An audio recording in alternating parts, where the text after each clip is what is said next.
안녕하십니까? 러빙타임 새벽을 여는 예수묵상 시간입니다. 오늘의 예수묵상 범위는 마태복음 5장 33절로 48절까지의 말씀입니다. 오늘도 이 말씀 속에서 하루를 살아가는 데 필요한 영적인 힘을 얻게 되기를 간절히 소원합니다. 먼저 본문 말씀을 읽도록 하겠습니다. 또 옛사람에게 말한 바 헛맹세를 하지 말고 내 맹세한 것을 주께 지키라 하였다는 것을 너희가 들었으나 나는 너희에게 이르노니 도무지 맹세하지 말지니 하늘로도 하지 말라 이는 하나님의 보좌이며 땅으로도 하지 말라 이는 하나님의 발등상이며 예루살렘으로도 하지 말라 이는 큰 임금의 성이며 내 머리로도 하지 말라 이는 내가 한 터럭도 희고 검게 할 수 없음이라. 오직 너희 말은 옳다 옳다 아니라 아니라 하라. 이에서 지나는 것은 악으로부터 나느니라. 또 눈은 눈으로 이는 이로 갚으라 하였다는 것을 너희가 들었으나 나는 너희에게 이르노니 악한 자를 대적하지 말라. 누구든지 내 오른편 뺨을 치거든 왼편도 돌려대며 또 너를 고발하여 속옷을 가지고자 하는 자에게 겉옷까지도 가지게 하며 또 누구든지 너로 억지로 오리를 가게 하거든 그 사람과 심리를 동행하고 내게 구하는 자에게 주며 내게 꾸고자 하는 자에게 거절하지 말라. 또 내 이웃을 사랑하고 내 원수를 미워하라 하였다는 것을 너희가 들었으나 나는 너희에게 이르노니 너희 원수를 사랑하며 너희를 박해하는 자를 위하여 기도하라. 이같이 한즉 하늘에 계신 너희 아버지의 아들이 되리니 이는 하나님이 그 해를 악인과 선인에게 비추시며 비를 의로운 자와 불의한 자에게 내려주심이라. 너희가 너희를 사랑하는 자를 사랑하면 무슨 상이 있으리요? 세리도 이같이 아니하느냐? 또 너희가 너희 형제에게만 무난하면 남보다 더하는 것이 무엇이냐? 이방인들도 이같이 아니하느냐? 그러므로 하늘에 계신 너희 아버지의 온전하심과 같이 너희도 온전하라. 말씀 줄거리입니다. 예수님은 어떤 맹세도 하지 말고 옳다 아니다라는 분명한 말만 하라고 하십니다. 악한 자를 대적하지 말고 원수를 사랑하고 박해하는 자를 위해 기도하라고 하십니다. 하나님은 악인과 선인에게 해를 비추시며 의로운 자와 불의한 자에게 비를 내려주시는 온전한 분이시기에 우리도 온전하라고 하십니다. 먼저 오늘 본문 말씀은 헛된 맹세에 대하여 다루고 있습니다. 그리고 우리는 여기에서 이러한 질문을 던질 수 있습니다. 예수님께서는 왜 도무지 맹세하지 말라고 하셨는가?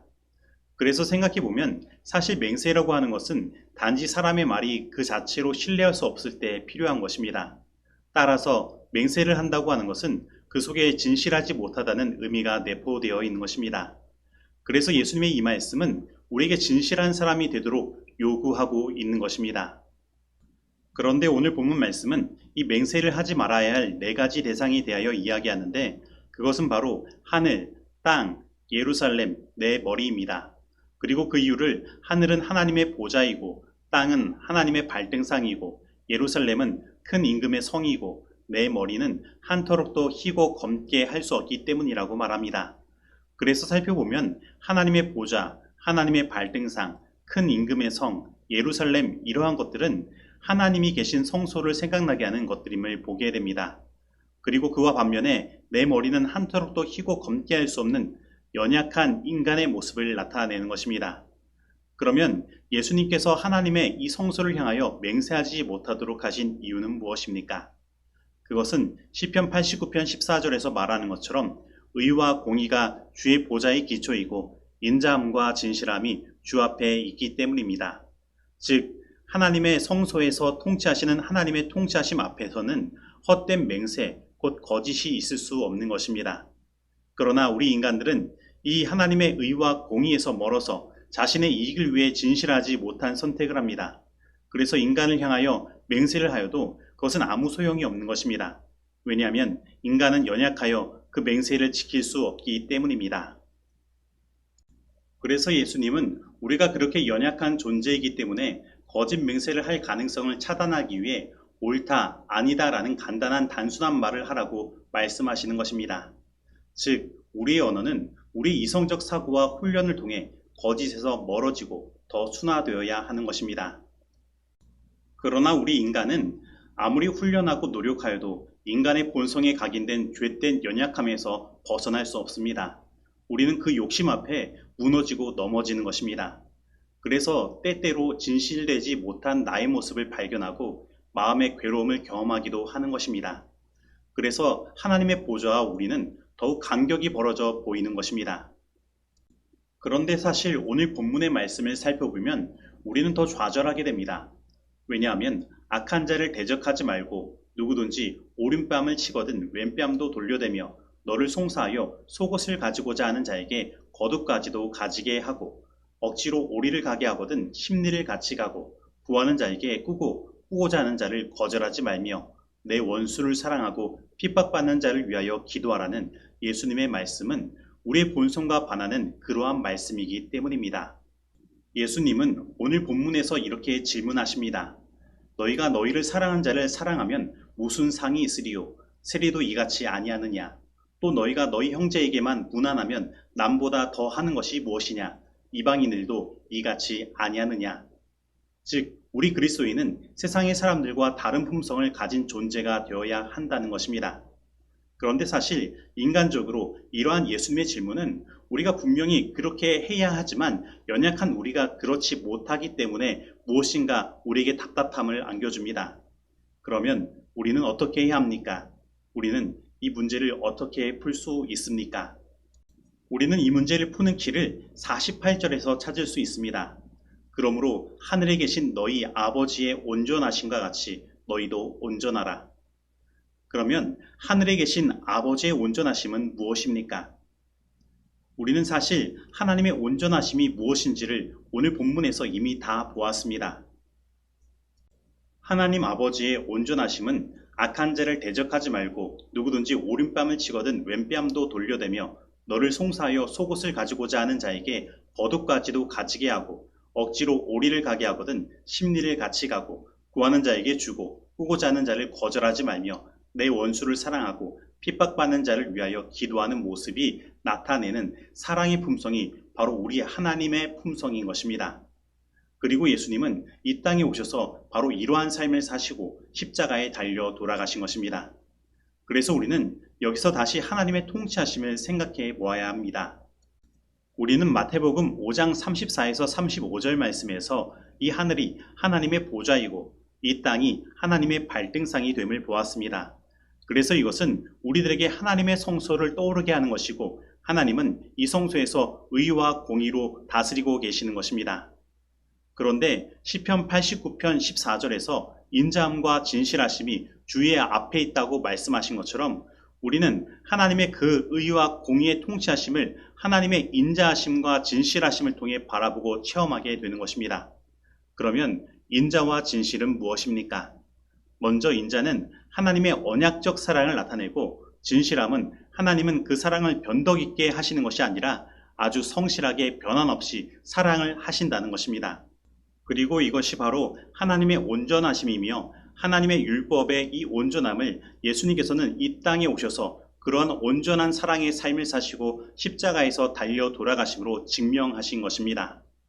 그래서 우리는 오늘 본문 말씀 가운데서 그 밑바닥에 예수님의 십자가의 희생이 깔려 있음을 바라보아야 하는 것입니다. 그리고 이 예수님의 십자가는 우리에게 다음과 같은 교훈을 줍니다. 우리가 그 온전함에 실패하고 넘어졌어도 우리는 예수님의 십자가를 통하여 용서받고 다시 일어설 수 있다. 그리고 예수님의 십자가는 오늘 우리도 그러한 삶을 예수 그리스도를 통하여 살 수 있음을 보여준다. 우리가 그 예수님의 십자가를 바라볼 때 성령이 우리에게 주어지고 하나님의 그 사랑의 율법이 우리 가운데 실천될 수 있도록 만든다. 마태복음 26장 72절 말씀을 보면 오늘 본문 처음에서 도무지 맹세하지 말라고 하신 그 예수님의 말씀을 베드로가 어기는 장면이 나옵니다. 베드로가 맹세하고 또 부인하여 이르되 나는 그 사람을 알지 못하노라. 즉 베드로는 거짓 맹세를 하고 실패하여 넘어진 것입니다. 그런데 여러분, 베드로는 예수님의 십자가 이후에 예수님께서 걸어가신 그 길을 걸어간 것입니다. 그리고 십자가에 거꾸로 매달려 죽음을 당한 것입니다. 즉 예수님의 십자가를 통한다면 오늘 우리는 넘어져도 다시 일어설 수 있으며 할 수 없는 것 같은 이 모든 것을 우리는 할 수 있게 되는 것입니다. 바로 예수님의 십자가를 통한다면 하나님의 온전하심과 같이 우리도 온전할 수 있는 것입니다. 그러므로 오늘 예수님의 십자가 앞으로 나아가 그 하나님께서 우리를 온전케 하심을 경험하게 되기를 바랍니다. 그 전체가 사랑스러우신 그리스도에게서 우리는 하나님을 만난다. 천지에 있는 모든 아름다움은 다 그분에게서 비치는 빛의 몽롱한 반영에 불과한 것이다. 예수님께서는 내가 땅에서 들리면 모든 사람을 내게로 이끌겠노라고 말씀하셨다. 성경을 연구하는 학생이 구주를 바라볼 때에 그의 심령에는 믿음과 동경과 사랑의 신비로운 능력이 생긴다. 사람이 그리스도를 주목하는 삶을 살면 그가 경모하는 형상에 점점 가까워진다. 교육 192페이지의 말씀입니다. 이제 적용하는 시간입니다. 오늘 나는 거짓 맹세로 혹 말을 많이 함으로 인간적인 연약함을 나타내고 넘어진 경험이 있습니까? 오늘 나는 그리스도인으로서 세상 사람들과 다른 사랑의 품성을 나타내고 있습니까? 오늘 나는 넘어졌어도 예수 그리스도의 십자가를 통한다면 다시 일어날 수 있으며 하나님의 온전하신가 같이 우리도 온전하게 될 수 있음을 믿고 예수님의 십자가 앞으로 날마다 나아가고 있습니까? 오늘 이 말씀 속에서 내가 실천해야 할 것은 무엇입니까? 기도하시겠습니다. 하나님 아버지, 오늘 우리들의 거짓된 입술에 부정함을 나타내시고 우리의 연약함을 드러내셔서 우리를 예수님의 십자가 앞으로 나아갈 수 있도록 이끌어 주시니 감사드립니다. 하나님, 오늘 예수 그리스도의 십자가의 사랑을 의지하여 나아가오니 당신의 보혈로 우리의 입술의 부정함을 깨끗게 하여 주옵시고 오늘 우리들이 넘어진 이 자리에서 다시 일어나 하나님의 온전하신가 같이 그러한 사랑을 우리도 세상에 나타낼 수 있도록 성령을 허락하여 주옵소서. 그리고 오늘 예수님의 품성이 우리의 품성이 되고 예수님의 그 사랑의 언어가 우리의 언어가 되게 하시며 예수님의 그 풍성하신 은혜와 능력이 우리 가운데 경험될 수 있도록 인도하여 주옵소서. 예수님의 이름으로 기도드립니다. 아멘.